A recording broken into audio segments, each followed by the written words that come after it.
Alors, tout début, le titre de la parole que je vais vous donner, c'est « Soyons donc les imitateurs de Dieu et simples comme la colombe ». Alors, encore répétez après moi. « Soyez donc les imitateurs de Dieu et simples comme la colombe ». Si on regarde dans Éphésiens 5, le verset 1er qui se dit « Soyez donc les imitateurs de Dieu, puisque vous êtes des enfants bien-aimés et vivez dans l'amour en suivant l'exemple de Christ qui nous a aimés et qui s'est donné lui-même pour nous comme une offrande et un sacrifice dont l'odeur est agréable à Dieu. » Wow! Il s'est livré lui-même pour nous comme une offrande et un sacrifice dont l'odeur est agréable à Dieu. Ici, le Seigneur nous appelle ce matin à l'imiter, à imiter notre Dieu, à imiter Jésus-Christ, lui qui est une odeur agréable devant Dieu, lui qui s'est offert. Alors nous, ce matin, le Seigneur a mis son Esprit Saint en nous. Nous avons l'Esprit de Jésus-Christ en nous. Alors, nous avons cette odeur qui est agréable de Dieu. Nous avons le parfum de Jésus-Christ. Nous portons le parfum de Jésus. Alors, en tant qu'enfants de Dieu, nous avons une seule chose à faire, c'est imiter notre Dieu. Alléluia. Gloire à toi, Seigneur. Acte 1er, le verset 38 dit, « Vous savez que comment Dieu a oint du Saint-Esprit et de force Jésus-Christ de Nazareth qui allait de lieu en lieu, faisant du bien et guérissait tous ceux qui étaient sous l'emprise du diable, car Dieu est avec lui. » Dieu a oint. Aujourd'hui, Dieu nous a oint aussi. Oint qui signifie quoi? Enfant de Dieu, vous êtes oint. Ça veut dire, lui, la puissance, le Saint-Esprit est en vous, vous êtes oint. Plus que le Seigneur vous a oint, il a mis cette force en vous. Il a mis cette force afin que vous guérissiez. Il a mis cette force afin que vous allez. Il a mis cette force afin que détruire l'empire du temple du diable. Vous êtes oint. Vous avez la notion, l'Esprit du Seigneur est sur vous. Alléluia. Maintenant, il est notre modèle parfait. Que veut dire le mot imiter? Imiter veut dire reproduire l'allure, le comportement de quelqu'un, d'un animal, le bruit, d'un mouvement, quelque chose. Essayer de restituer ce qui est caractéristique, imiter le cri de la chouette, faire comme quelqu'un, faire pareil, se leva et tous les autres l'imitent. Voici c'est quoi le mot imiter comme définition, qui veut dire que c'est de faire le comportement, peu importe par un bruit, par un geste, par une action, on imite une personne. Ce matin, Seigneur, il veut que nous l'imitons. Il veut que nous l'imitons par les cris. Il veut que nous l'imitons en comportement. Il veut que nous l'imitons en quoi? En force. Il veut que nous l'imitons en toutes choses. Allons ce matin imiter Jésus-Christ qui est le modèle parfait. Amen. L'apôtre Paul disait dans sa parole, « Soyez les imitateurs de Christ comme moi je le suis. » L'apôtre Paul a suivi les lettres de Jésus-Christ à la lettre. Il a suivi, il a été un modèle parce que Jésus-Christ a été son modèle. Alors, lorsqu'on a un meuble, on achète, exemple chez Ikea, il faut prendre le livre de manuscrit, l'instruction, afin de faire exactement ce que nous demande de faire pour reproduire, pour placer ce meuble. Mais Jésus-Christ, lui, il nous a donné une prescription parfaite.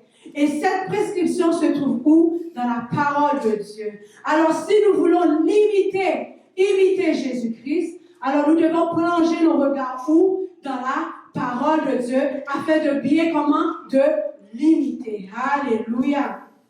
L'apôtre Paul était un imitateur de Christ Le pourquoi, parce qu'il marchait dans la droiture. Le pourquoi, parce qu'il connaissait Jésus-Christ. Le pourquoi, parce qu'il était dans l'intégrité. Le pourquoi qu'il était dans l'intégrité, parce qu'il gardait la parole de Dieu dans son cœur. Alors, non seulement il gardait dans son cœur, il avait cette hardiesse, alléluia, de dire, suivez-moi, car je suis le serviteur de Christ. Alléluia. Ici, Dieu a un plan pour chaque personne. Dieu, comment dans ce plan-là que nous devons faire? Le plan de Dieu que chaque personne a, c'est suivre Jésus-Christ qui est le pasteur, le leader que Dieu a placé sur sa vie. Sois un modèle, un leader, un moteur pour toute personne qui entoure, que ce soit famille, amis, voisins, collègues. Nous devons être quoi? Un modèle. Nous sommes appelés à imiter Jésus-Christ et non le monde qui nous entoure. Et ce monde dans lequel que nous vivons est sans foi ni loi. Nous sommes appelés à aimer comme Christ, afin d'agir comme Christ, vivre comme Christ. Alléluia. Alors, plus que Jésus-Christ est le bon berger, Jésus-Christ nous a montré la droiture. Lorsqu'il est venu sur cette terre, il nous a montré comment faire. Il a agi, il a obéi à la lettre tout ce que le Père lui avait prescrit. Alors, il avait comme modèle le Père. Et nous, aujourd'hui, il nous a donné cette prescription. Aujourd'hui, nous avons cette prescription qui est parfaite. Le rouleau de vie, Jésus-Christ. Alors, nous devons imiter notre Dieu.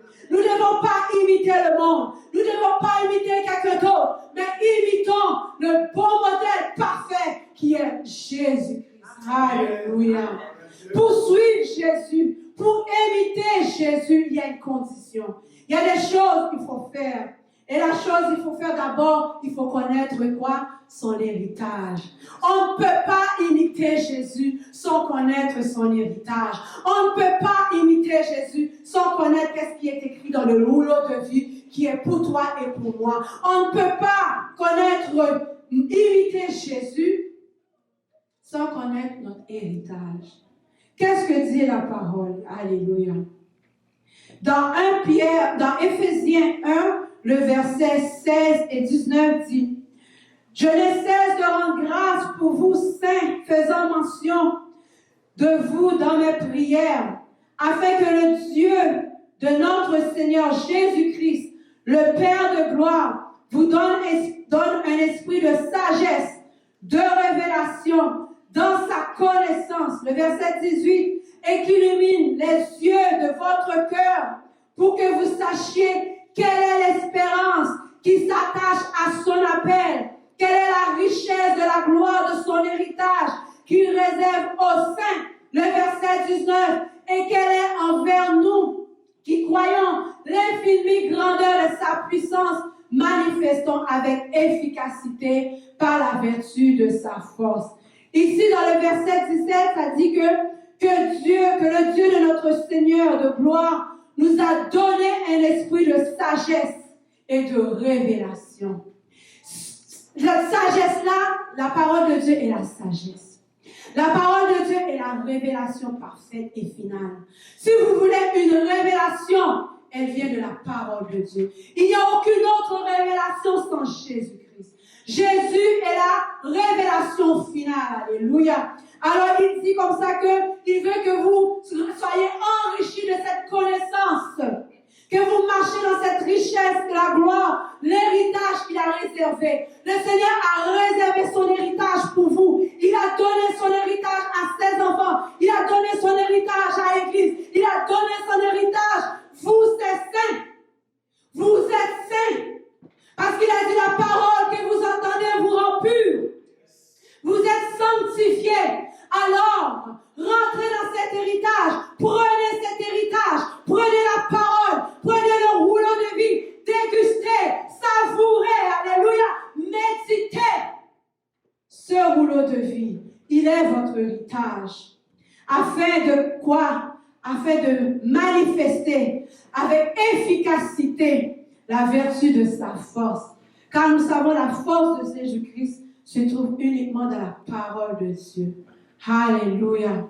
Maintenant, le verset 19 qui dit « Et connaître l'amour de Christ qui surpasse toute connaissance, en sorte que vous soyez remplis jusqu'à toute la plénitude de Dieu. » Le verset 20 « Or, celui qui peut faire par la puissance qui agit infiniment au-delà de tout ce que nous demandons et pensons.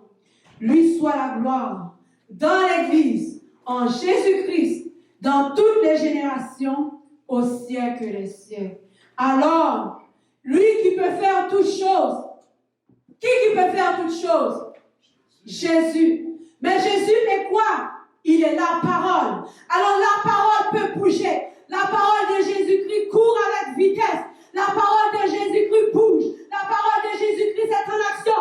La parole de Jésus-Christ, elle est puissante. La parole de Jésus-Christ élève. La parole de Jésus-Christ fortifie. La parole de Jésus-Christ guérit.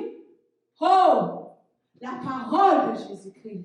Prenez, alléluia, cette parole de vie. Prenez, dégustez.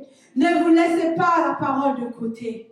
Oh, ne laissez pas cette parole de côté, parce que tel est votre héritage, tel est votre gage, tel est votre bien, telle est votre puissance, tel est votre tout ce que le Seigneur vous a donné. La parole. Il a dit, je vous ai donné ma gloire. La gloire, c'est quoi? C'est la parole de Dieu. La gloire de Jésus-Christ est en vous. Lorsque vous avez la parole de Dieu en vous, vous marchez avec la gloire. Vous marchez de gloire en gloire. Alors continuez à persévérer, à marcher dans la gloire de Jésus-Christ, en appuyant sur la parole, en appuyant sur le rouleau de vie qui a été écrit pour vous. Alléluia. Que ce rouleau de vie soit gravé dans votre cœur, afin que peu importe l'endroit où vous êtes, peu importe l'endroit où vous marchez, oh, l'ennemi ne peut rien vous faire, parce que la gloire de Jésus-Christ est en vous. Qui peut nuire à Jésus? Personne. Personne ne peut nuire à Jésus. Alors, gardez, marchez, alléluia, imitez Jésus. Oh, tout comme il a imité. Maintenant, comment peut-on imiter Jésus? Aïe, aïe, aïe. Belle parole. La sanctification.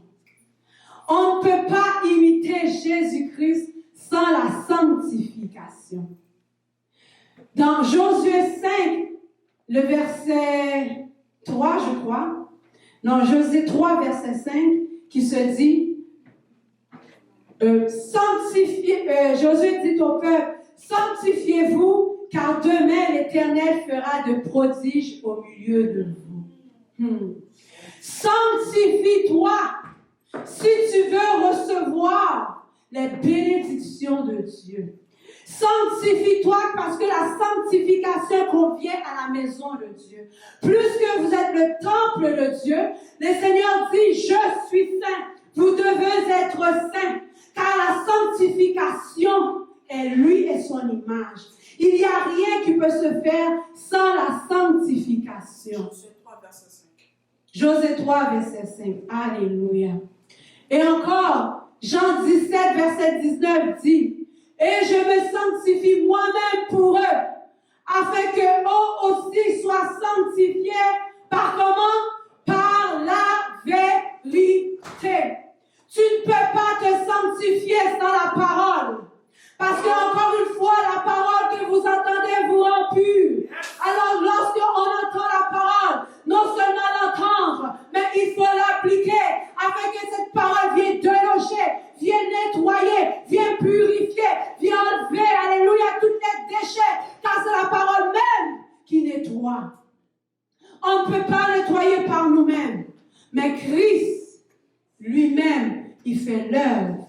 Christ, il purifie. Christ déloge. Alors ce matin, peuple de Dieu, vous qui vous entendez, sanctifiez-vous, afin que l'Éternel fait des prodiges en vous. Alléluia. Ce que Dieu veut, c'est votre sanctification. Ce que vous abstenez de l'impudicité, sans vous livrer à la convoitise passionnée, comme font les païens qui ne connaissent pas Dieu, car Dieu ne nous a pas appelés à l'impureté, mais à la sanctification. Le Seigneur nous dit que nous devons nous abstenir de choses impures. C'est quoi les choses impures? C'est l'impudicité, la convoitise de la chair, ça qui nous fait la guerre à notre âme. Oh, nous devons nous abstenir à ces choses afin de nous mettre, afin de nous appeler à la pureté, tout comme Christ est pur. Ce verset, nous le trouvons dans 1 Thessaloniciens, je crois, 4. Alléluia, le verset 3. Et c'est ainsi, nous devons nous abstenir de choses impures. C'est quoi les choses impures? Tout ce qui est contraire à l'esprit. La Bible te dit que la chair a les désirs contraires à ceux de l'esprit. La chair, elle ne peut pas se soumettre à l'esprit.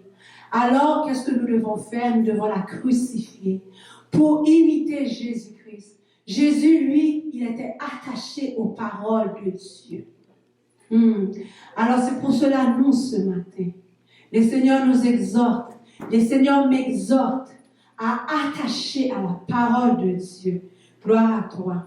Comment aussi nous pouvons imiter Jésus-Christ? C'est en parole. La parole de Dieu nous dit qu'il ne sort de votre bouche aucune parole mauvaise. Aucune parole mauvaise. Mais qui sort de notre bouche des choses d'édification, qui communiquent une grâce à ceux qui l'entendent. Ce que nous entendons, nous devons entendre quoi? La parole de Dieu. Alors, enfants de Dieu, nous devons quoi?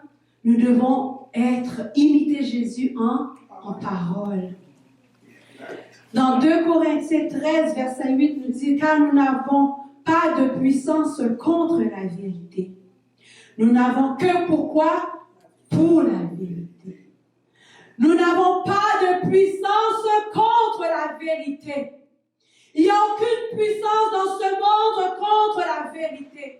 Tu peux mentir, mais tu ne peux pas toucher la vérité. Parce que la vérité est éternelle. La vérité, c'est la parole. La vérité, c'est la puissance de Jésus-Christ qui peut aller contre la vérité. Oh non. Marchons dans la vérité. Demeurons dans la vérité. Car elle est notre force. Elle est notre soutien. Alléluia. Marchons dans la vérité. Parlons de la vérité. Condamnons les œuvres encore, comme le dimanche passé, les œuvres de ténèbres, avec la vérité. Ne prenez rien par parti compromis, mais déclarez la vérité. Parce que vous êtes des enfants de lumière. Vous devez briller sur cette terre avec la vérité. Jésus n'a pas fait de compromis contre la vérité. Il a pris tout ce que son Père lui a donné. Il a marché avec la parole. Il a marché avec la vérité. Alléluia. Qui peut empêcher les enfants de Christ lorsqu'ils marchent avec la vérité? Rien ne peut vous nuire, la parole de Dieu dit. Rien ne peut vous nuire lorsque nous gardons, comment? La vérité. Aucune parole mauvaise. La vérité, c'est quoi? Ce que tu dis, c'est oui et amen. Que tes paroles soient oui, que tes paroles soient non. Le reste vient quoi? Du malin. Alors, Jésus, lui, il a exécuté à la lettre la parole. Il a été un homme intègre. Le Seigneur, c'est important l'intégrité pour Dieu. Alors, si nous disons une chose, nous devons l'exécuter. Ça, c'est ça l'intégrité. L'intégrité, ça veut dire que j'ai dit une parole, je l'exécute. Alors le Seigneur a dit une parole pour vous. Il a dit à la croix, Père, pardonne-leur car ils ne savent pas ce qu'ils font. Alors, qu'est-ce qu'il a fait? Effectivement, ça a été manifesté. Le Seigneur nous a pardonné. Il nous a rendus libres. En déclarant cette parole, en déclarant le logos, et le Seigneur nous a donné accès à la vérité. Alors, il n'a pas eu peur. Jésus-Christ n'a pas eu peur de déclarer la vérité. Il n'a pas eu peur de parler de la vérité. Au contraire, ça a été un plaisir. Parce que c'est sa couronne. la vérité. Gloire à toi, Seigneur. Autre chose, comment peut-on imiter Dieu? La seule manière que nous pouvons imiter Dieu, c'est dans la simplicité. Dieu veut que nous soyons simples, simples de cœur.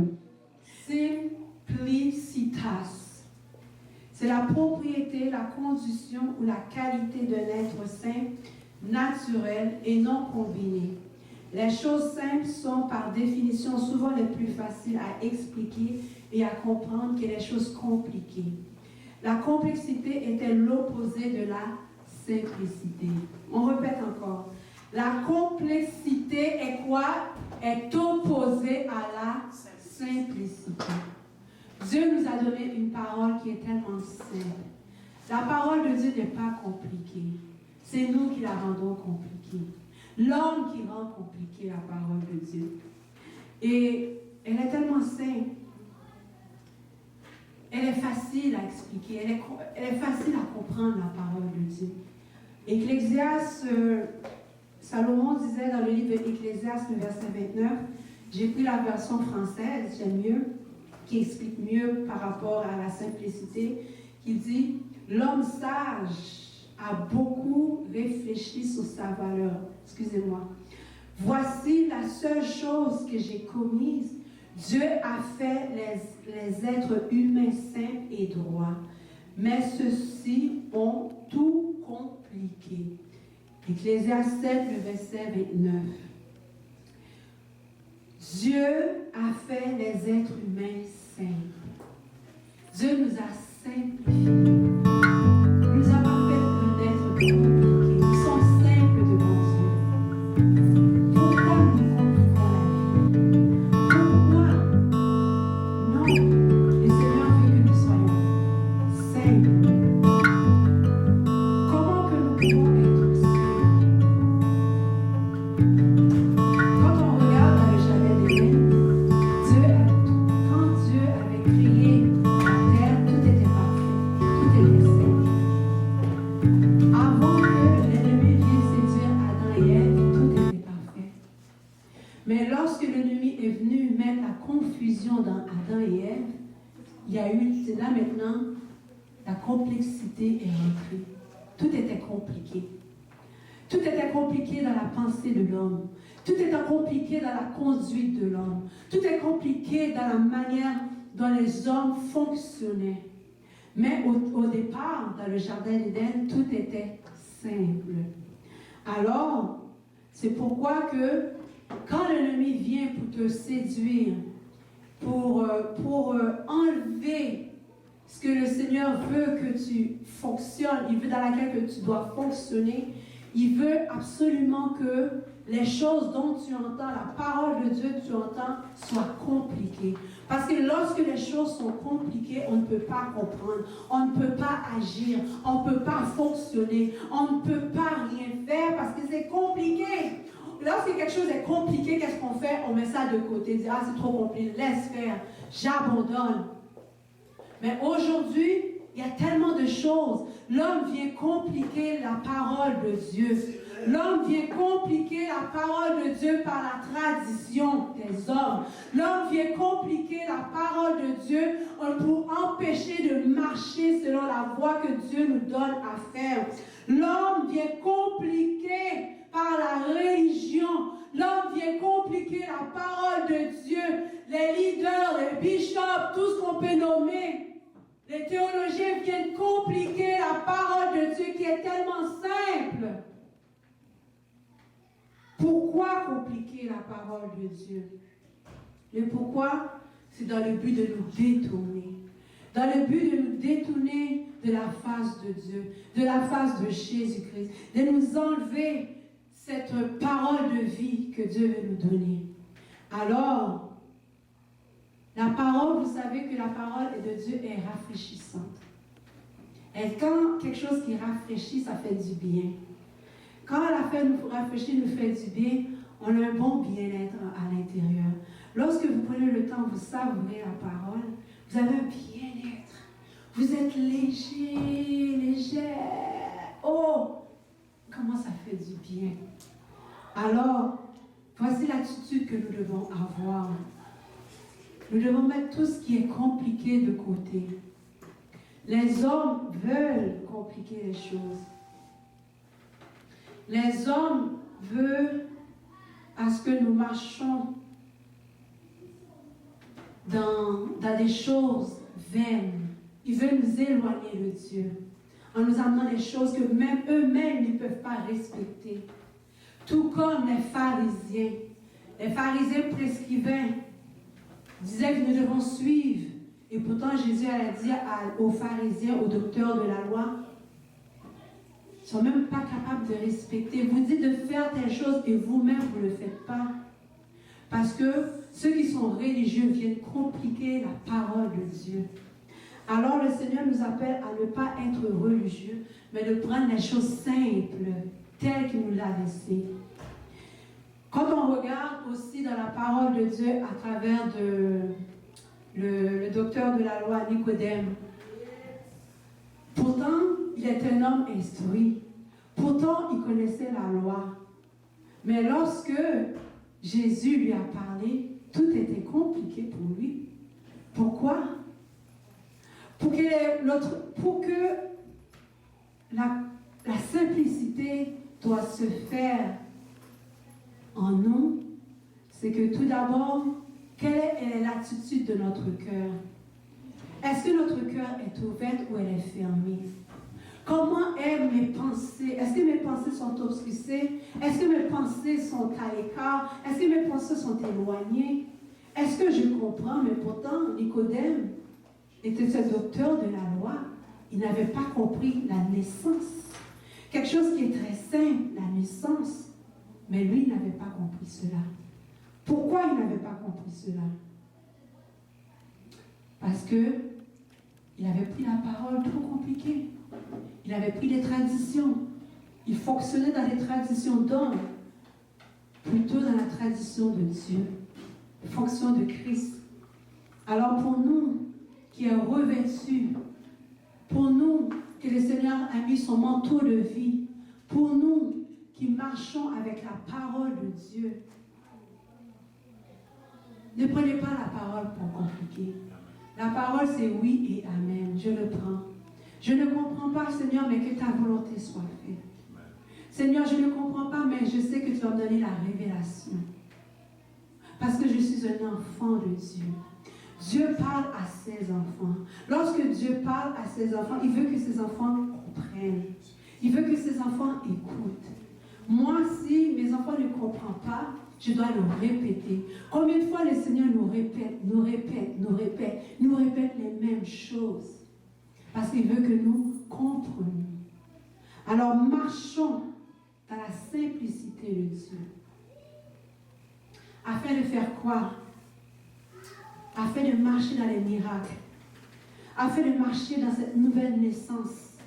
La naissance de Jésus-Christ. Notre ancienne nature est passée. Maintenant, marchons dans ce rouleau de vie. Alléluia. Enlevons les choses difficiles qui viennent compliquer nos vies. Combien de traditions nous rentrons dans l'église? Combien de traditions d'hommes, de préceptes d'hommes que nous rentrons, plutôt de prendre la parole de Dieu qui est si sainte. Nous n'obtenons pas souvent dans la part de la main de Dieu parce que nous avons compliqué les choses. Dieu nous demande seulement de faire sa volonté. Il nous demande seulement quoi? De obéir, de l'imiter. Il demande l'obéissance. Il demande d'être à l'écoute. Il demande de nous sanctifier. Il demande de nous transformer. Comment peut-on se transformer? C'est par le renouvellement de l'intelligence. Encore une fois. Et Jésus avait dit au docteur de la loi, il dit, malheur à vous, docteur de la loi, parce que vous avez enlevé le chef de la connaissance.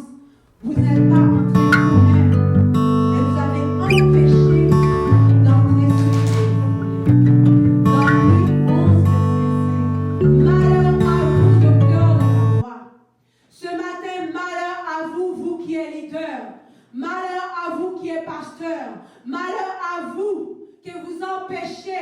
les enfants du royaume, de connaître cette principe simplicité qui est la parole de Dieu. Le Seigneur il veut plus de complications dans sa parole. Il ne veut plus les traditions d'hommes. Tout comme il a dit à quoi? À Nicodème, docteur qui était docteur de la loi. Nous devons marcher selon les Écritures, non selon l'apparence. Aujourd'hui, nous regardons ceux qui ont l'apparence. Aujourd'hui, nous regardons ceux qui frappent nos regards. On voit l'homme est bien. Oh, oh, quel homme! Oh! Aujourd'hui, on regarde les titres. Aujourd'hui, on regarde quoi? Les matériels, les choses de ce monde, plutôt de regarder la parole de Dieu. C'est pour cela que Dieu nous appelle à l'unité. Il est tellement simple dans sa simplicité que l'aveugle qui était aveugle, il a tout simplement pris de la boue. Il a mis sous les yeux de l'aveugle. Et qu'est-ce qui est arrivé? L'aveugle, quoi? Il l'a vu. Quelle simplicité!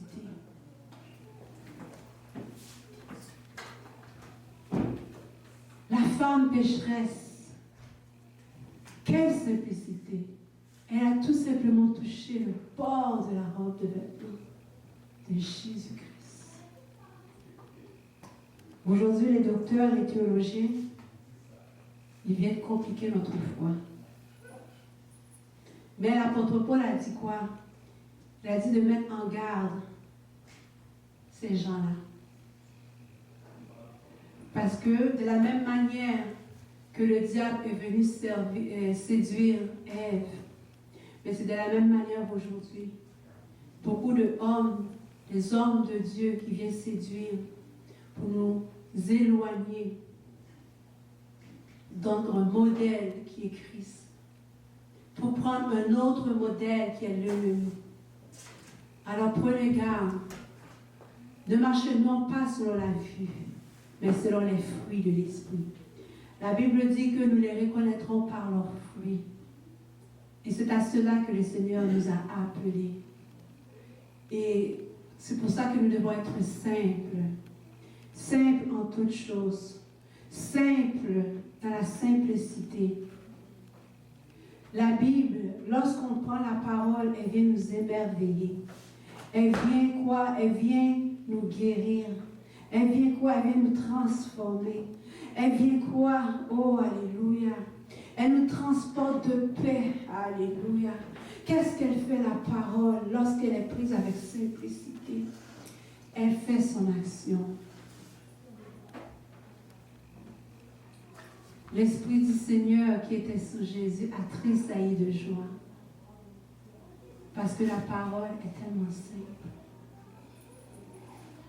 Le Seigneur veut que nous soyons ces enfants qui l'imitent en toutes choses dans la simplicité. Ne regardez pas ce qui se fait dans ce monde, mais regardez uniquement à Jésus, qui est le modèle parfait.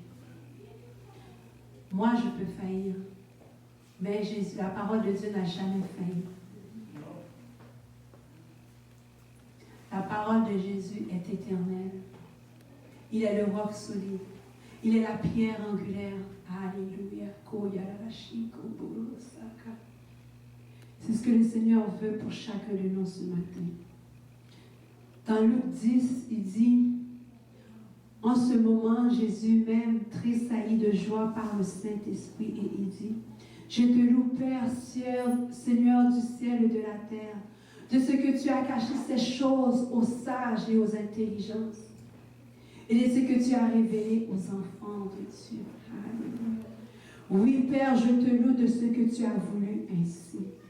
Lorsque vous avez un cœur d'enfant, le Seigneur vous révèle les choses. Les choses qui sont cachées, qui sont abstraites pour les hommes qui ne comprennent pas parce que leur cœur est trop complexé.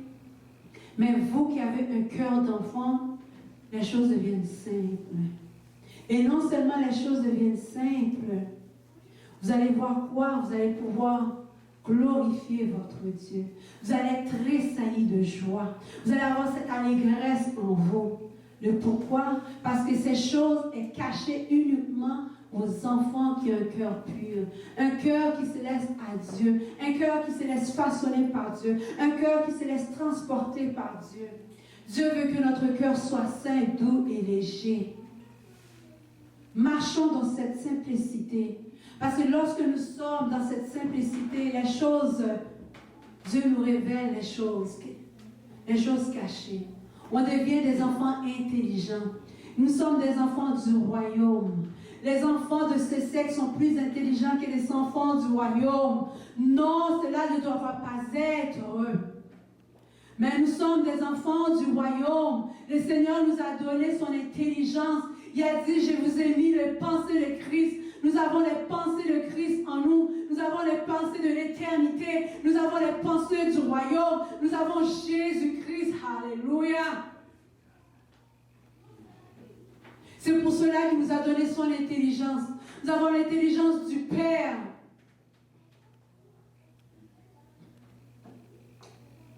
Waouh, gloire à toi, Seigneur.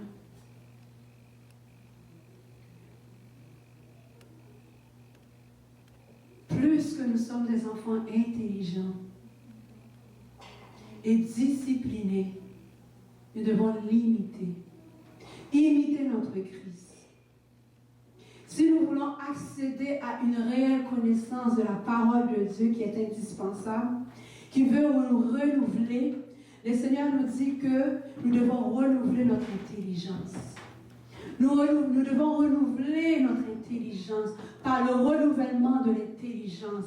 Alléluia. Nous devons nous renouveler ce matin. Lorsque quelque chose est renouvelé, c'est magnifique. Lorsque quelque chose est renouvelé, c'est beau à regarder. Je vous dis ce matin, le Seigneur vous dit, vous êtes belle, vous êtes beau, parce que vous avez été renouvelé par l'alliance. Une alliance qui a été faite pour vous éternelle. Une alliance de paix, une alliance de joie, une alliance de force et de puissance. Vous avez été renouvelé par l'homme intérieur qui est Jésus-Christ. Vous êtes renouvelé. Vous êtes plus cette ancienne nature, mais vous avez cette nouvelle nature, une part nouvelle. Alors laissez-vous transformer par ce grand Alléluia.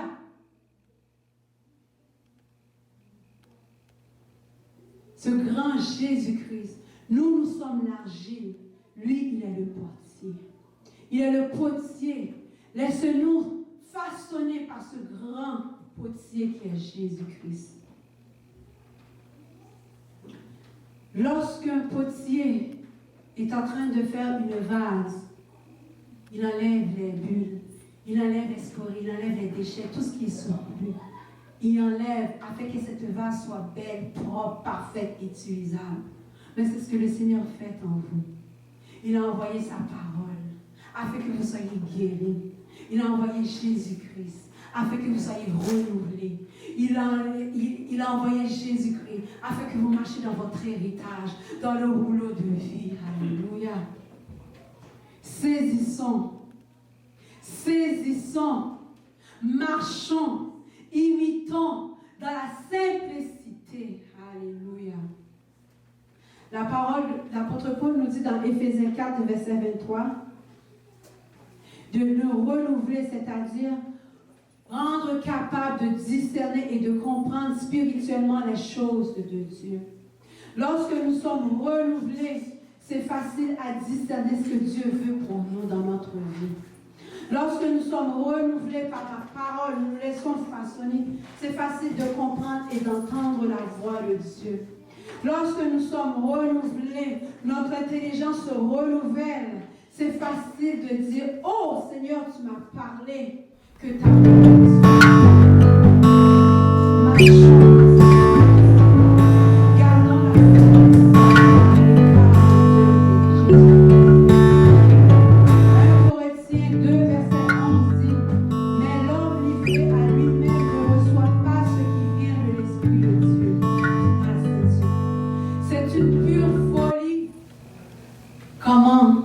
demeurer dans la simplicité et de imiter Dieu.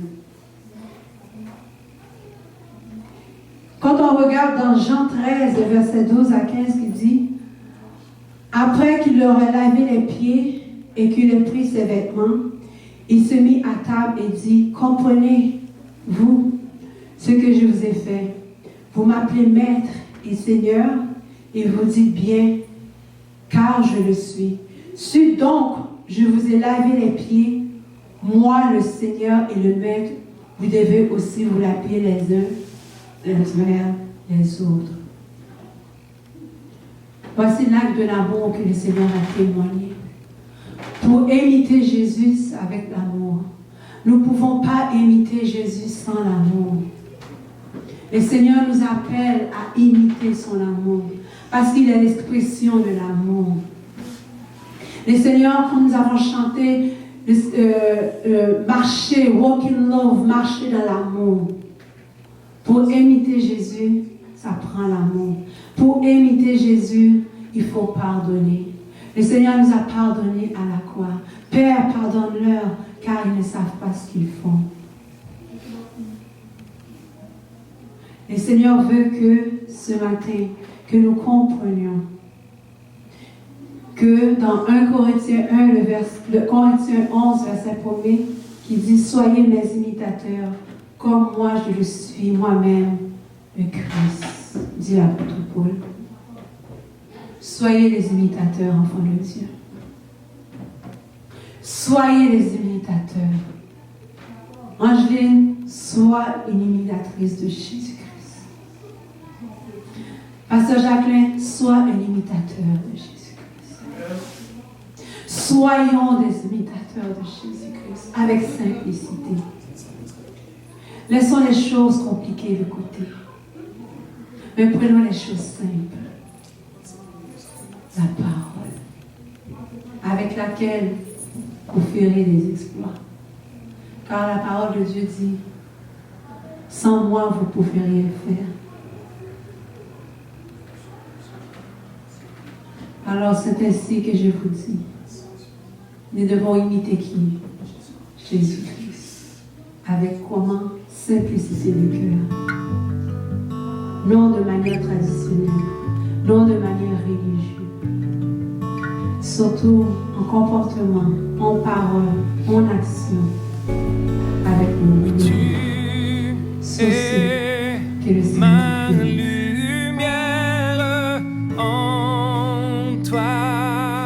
J'ai un Père, reçois